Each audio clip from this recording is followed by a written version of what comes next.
ជាធម្មតាបឹងឬព្រៃគឺផ្ដល់អត្ថប្រយោជន៍យ៉ាងច្រើនដល់មនុស្ស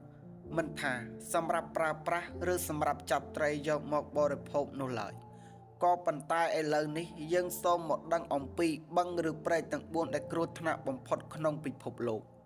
1គេឲ្យរហស្សនាមថាព្រែកមរណឃាតករស្លាប់មនុស្សរបស់ចក្រភពអង់គ្លេសព្រែកនៅកន្លែងនេះផងដែរមើលទៅស្រស់ស្អាតធម្មតាប៉ុន្តែបើធ្លាក់ចូលវិញរកសាកសពមិនឃើញនោះទេព្រែកនេះ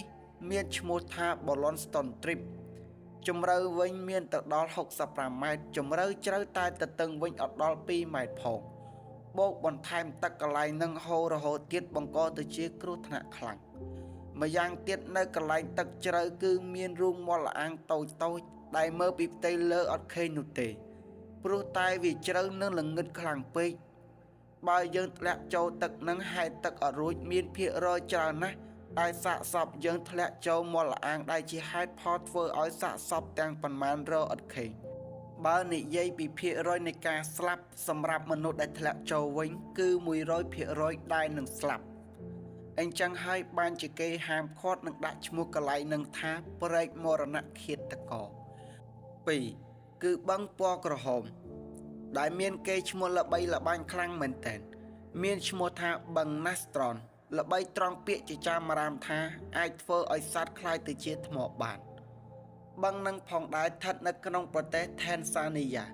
មានពណ៌ក្រហមបែបហ្នឹងគឺដោយសារតែមានពពួកបាក់តេរីម្យ៉ាងដែលអាចរស់នៅកន្លែងដែលក្តៅហើយប្រៃខ្លាំងបាន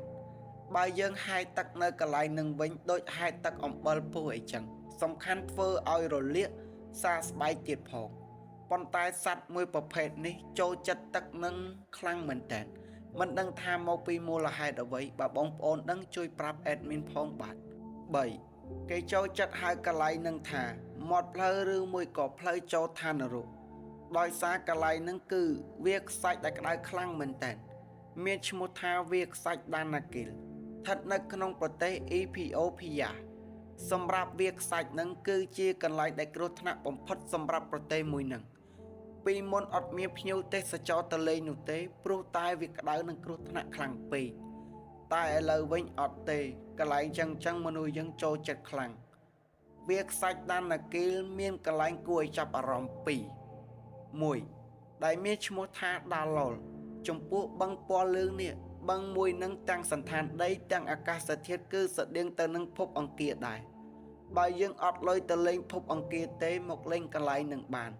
តែទឹកបឹងនៅកន្លែងនឹងគឺជាទឹកអាស៊ីតបើប៉ះប្រយ័ត្នអាលៀកស្បែកសីតុណ្ហភាពកន្លែងជុំវិញគឺអាចឡើងកម្ដៅរហូតទៅដល់54អង្សាសេតែបើថ្ងៃធម្មតា35 32តែនៅតែក្តៅអញ្ចឹងកន្លែងដែលគួរឲ្យចាប់អារម្មណ៍មួយទៀតគឺភ្នំភ្លើងមនុស្សសុកចិត្តឡើងភ្នំទាំងយប់ដើម្បីទៅមើលឡាវ៉ាឬមួយក៏ទៅមើលភ្នំភ្លើងទោះបីជាខ្យល់នៅកន្លែងនឹងរាំងមូលក៏ពិតមែនប៉ុន្តែមនុស្សយើងនៅតែចូលចិត្តអញ្ចឹងដល់កន្លែងទី4គឺតំបន់ទឹកពុះនៅ Yellowstone ដែលស្ថិតនៅក្នុងប្រទេសសហរដ្ឋអាមេរិកកន្លែងទឹកពុះគឺមានការបែងចែកពណ៌គ្នាជាថ្នាក់មើលទៅពិតជាស្រស់ស្អាតខ្លាំងមែនទែនដោយសារតែពណ៌នីមួយមានសីតុណ្ហភាពខុសៗគ្នាតែដើម្បីឲ្យទឹកคล้ายទៅជាពុះបានតតែវាក្តៅខ្លាំងណាស់ដែរចំពោះទឹកនៅកន្លែងហ្នឹងគឺមានកម្ដៅក្តៅរហូតទៅដល់92អង្សាសេធ្លាប់មានអ្នកធ្លាក់ចោលហើយក៏មានអ្នកស្លាប់រហូតទៅដល់22នាក់ផងដែរតួយ៉ាងដូចជាបរិសម្នាក់មានឈ្មោះថាសែមធ្លាក់ចូលចំថ្ងៃទឹកកំពុងតែពុះខ្លាំងប្អូនស្រីខំតាក់តងស្រែកហៅរកជំនួយតែចំថ្ងៃសោយរបស់គាត់គ្មានអ្នកមកជួយគាត់ក៏ត្រូវបានស្លាប់ក្នុងទឹកបឹងនោះយ៉ាងអណោចអធមទៅជាចុងក្រោយខ្ញុំសូមផ្ដាំផ្ញើទៅបងប្អូនថាកន្លែងណាដែលគ្រោះថ្នាក់កន្លែងណាដែលគេហាមឃាត់សូមកុំយកខ្លួនទៅក្បែរអីព្រោះវានាំតែមកនៅសេចក្តីអន្តរាយមកលើខ្លួនយើងតែប៉ុណ្ណោះសូមអរគុណនិងសូមជម្រាបលាជួបគ្នានៅវីដេអូក្រោយៗជាបន្តបន្ទាប់ Please like and subscribe for me សម្រាប់ការចូលចិត្តវីដេអូនេះបាយអ្នកទាំងអស់គ្នាជួយគាំទ្រ